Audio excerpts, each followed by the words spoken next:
अफसोस है कि इन लोगों को बुरखे में और टोपी में दाढ़ी में ही दहशतगर्दी नज़र आती है, लेकिन हकीकत कुछ और है।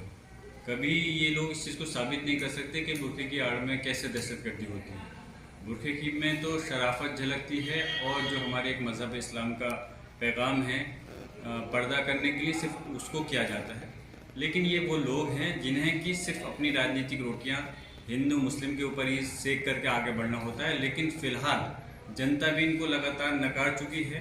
उसके बावजूद ये अपना वजूद कायम करने के लिए इस प्रकार के बयान देते हैं, लेकिन मुझे पता है ये इस तरीके की बयानबाजी से कामयाब नहीं हो सकते।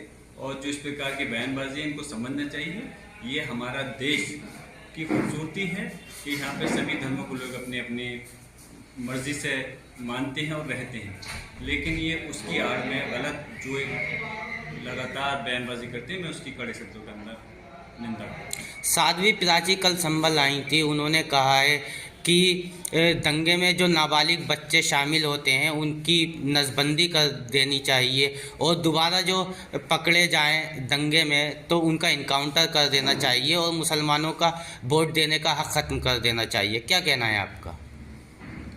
अफसोस है कि इस स्तर का गिरा हुआ बयान दिया है और वो भी हमारे आज़ाद मुल्क के अंदर जो इस प्रकार की बात कही गई है।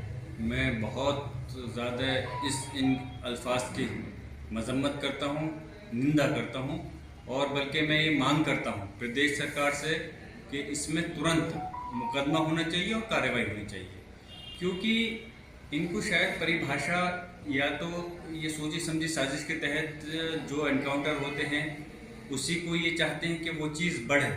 एनकाउंटर की या तो इनको परिभाषा पता नहीं है, लेकिन परिभाषा ये पता है उसके बावजूद ऐसा बयान दिया है, तो यकीनन निहायत ही गलत अल्फाज हैं कि एनकाउंटर करने का क्या मकसद बनता है। एनकाउंटर वो होता है कि जब आपस में दूसरा व्यक्ति मुठभेड़ हो रही हो तब उसमें गोली लगे, और ऐसा बयान देना तो संविधान की धज्जियां उड़ाना है और खुले शब्दों में कानून का उल्लंघन करना है। और ऐसे व्यक्ति को समाज के अंदर बयान दे करके जो एकदम निहायत ही गलत है, इनके खिलाफ मुकदमा दर्ज होना चाहिए। और रही बात, मैं तो कहता हूँ कि अगर आप लोगों के अंदर हिम्मत है तो इसको ख़त्म, मुसलमानों के वोट के अधिकार को ख़त्म करके दिखाओ। नहीं कर सकते क्योंकि इनकी राजनीति ही इसी चीज़ पर कायम है। हिंदू समाज के अंदर जो मुसलमानों का डर दिखा करके एक करने का प्रयास किया जाता है, राजनीति इसी चीज़ पर, फिर मुद्दों पर राजनीति रह जाएगी। और ये वोट का अधिकार किसी की जागीर नहीं है जो हमसे छीन लिया जाए, ये हमारा संवैधानिक अधिकार है। और इस प्रकार की बयानबाजी कर करके जो या तो किसी की बात को अपने अल्फाज को अपने ज़ुबान से कहा जा रहा है, जो ये